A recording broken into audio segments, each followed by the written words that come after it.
Abdurahmon ibn Avf aytar ekan, nima qilay der ekan? Nima qilay? 100 dirham sarflasam ertalab, kechki payt 1000 dirham qilib Alloh beryapti menga. Nima qilay sarf qilmay der ekan? Sarf qilaman der ekan. 100 da ertaman bersa 1000 kechki payt olar ekan. Ha domla, agar unaqa biz ham 100 sarflasa kechki payt 1000 bas 200 bersa ham qilaverardik.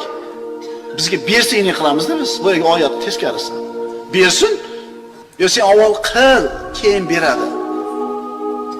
Puli ko'p odam ham g'ami ko'p. Nimaga g'ami ko'p? Alloh aritmayapti g'amini. O'sha pulni nimaga sarflamayapti?